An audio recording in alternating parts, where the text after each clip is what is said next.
When it came to the year after, Season 9 was obviously the year when you went and joined Origen, when Origen was like a new brand in the LEC, where it had been bought by the people behind Astralis. Now, obviously, it is Astralis and people are watching in the current day. Right? When this lineup was formed, the problem you had was it was formed the same time that they formed the G2 Super Team with like all those fucking, you know, like, it looks like a fan's wet dream. So I actually feel like this lineup went under the radar a bit, mate, because when I actually saw this Origen lineup announced, the 5 players, I remember thinking, like, whoever actually did the GM job on this did a fucking great job, or whoever the coach was who did it, you know, like, these players, like, every player's good, and bearing in mind they're not the team that has, like, the most money, which I actually knew at the time, unlike other fans, you know, I'm sure a lot of fans are like, oh my god, Astralis winning majors in CS, they must have all the money, like, no, if you actually knew how much money they had, this team was fucking sick, like, they've been really shrewd with the players they picked up, I also thought as well, like, the balance makes sense, like, you've got people like Cold and Mithy to be, like, shot calling for people, and the brains of the team, you've got everyone's a good laner in theory in the team,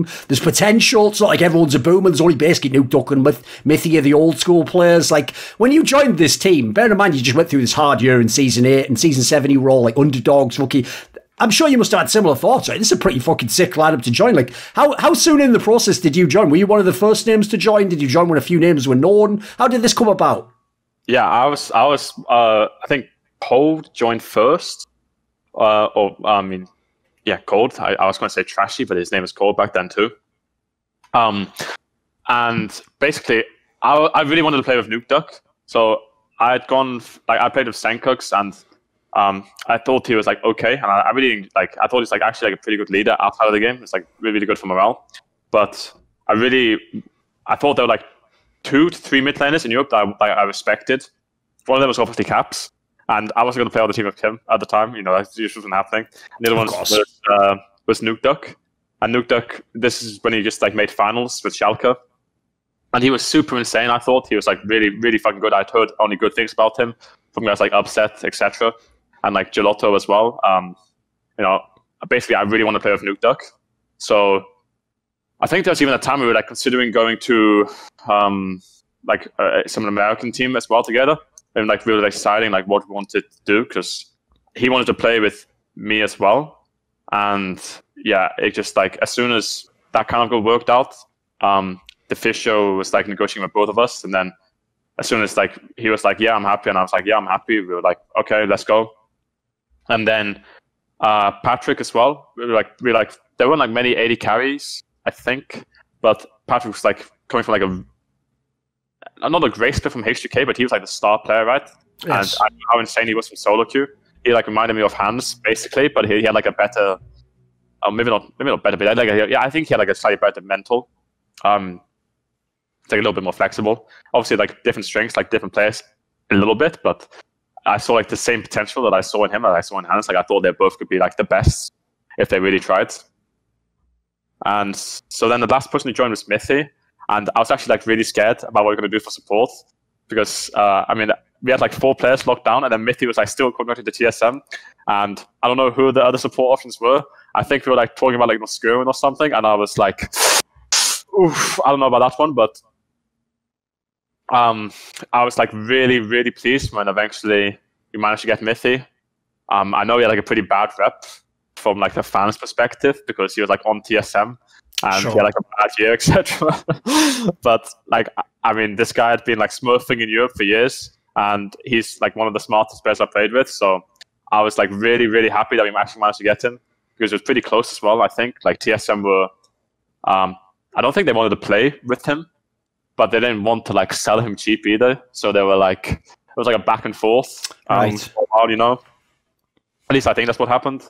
And then yeah, we managed to get him, which I was pretty excited about, and it worked out. But yeah, I just really wanted to play with Nuke Duck, and I also thought that Gelato was pretty good, and I knew he was on board as well. So as soon as like Nuke Duck and Gelato were in, I was like, well, you know what?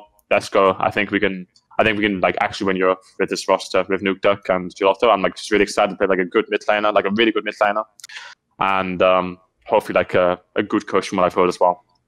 Because even though this first split you had, you guys were in the finals, like, unfortunately, you guys get fucked in the same way that Team Liquid did at that MSI, where no one remembers that Team Liquid actually straight up beat Invictus Gaming in a best of 5, because unfortunately, they then got completely humiliated by G2 in the final, and everyone just remembers that as the last image. So I know if I say that you guys made the spring finals, people just remember, like, that humiliating Pike game and all the, like, ridiculous shit. Like, basically, that was them just, like, smurfing at that point, and they knew they just couldn't be beaten. So what, sadly, I think people don't remember is because they know the next split, it ends with the team not making the playoffs. It's like a bit underwhelming when you were supposed to be like a contender. People are going to forget all the good times, which is like most of spring. Your team looked like the only team that could have beaten G2. You had that game against them in the regular split where you beat them, where fucking Nukedoc was smurfing on Zed, I remember. Obviously, aside from G2, your team looked like you had probably the best read on like the meta, how to play the map out. Like there was a lot of positives in that team. I actually feel like that's one of those ones where it's like you just that just wasn't the right year to have that team, unfortunately, because G2 existed. Like when I did my interview with Mithy,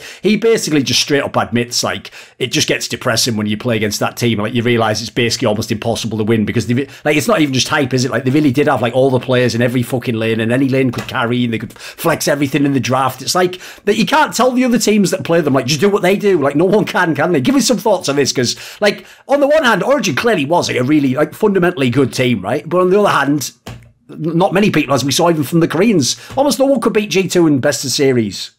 Yeah, G2 and Spring were so insane. Honestly, I think that in terms of playoffs and MSI, I think they were the best Western team just ever. Actually, I think like their peak, they were like so impressive, and they're like the only team in Europe which I really felt like were kind of discovering like a new way to play. Like they were the first team to like really start flexing like everything, and they're like I said, they had like really good laners just across the board.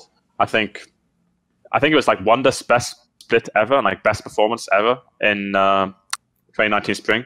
He didn't make, I think Cabo got voted like all pro or whatever, but I thought Wonder was like really fucking good. Caps obviously, and like their bot lane was like they were all doing good, and they were like all super try harding as well. That's the thing. It's like the first put together, so like a lot to prove, and it was like no lacking. And so the perfect meta for them as well. There was like a Carly, a Relly, a Ryze, like all these different champs you could like flex mid top, where Caps and Wonder were super good on all these champions. And yeah, for sure, like they were like a really, really hard team to play against because of how skilled their players were at the time. And like it felt like they were like ahead of the meta. Like they were like creating their own meta with how they were flexing champions and how aggressively they were playing. So yeah, I don't know. It was I thought we could beat them after we beat Fnatic. Like I feel like you have to think this anyway, but yeah, they were just like so good. Honestly, it was like pretty impressive. And in hindsight as well, like I've lost a lot in my career, but this was like the main loss in the finals where I was like, damn, Wonder is like really fucking good. There's like the one time actually that like stands out to me where I was like, actually the enemy top laner, he's impressive. Every other time like he actually felt outplayed, like he was just yeah.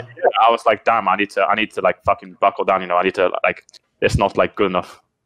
Like this guy is really good, and I'm good, but I need to get better. Whereas every other time it's been like, well, it's a team game. Pretty much that's like kind of how I'm feeling. Like even if I would like underperform a little bit in victory, like maybe like misplays. This is like the first time where I was like, I don't know, I wasn't like happy with my performance compared to the enemy top laner, and that's why I have so much respect for Wonder. Actually, primarily because of that. I think it's really good for other reasons too. But like no other top laner has like made me like think like that before and like ever after a series. So it like motivated me a lot to push myself a bit more and like try to get better and like try to be more flexible, etc.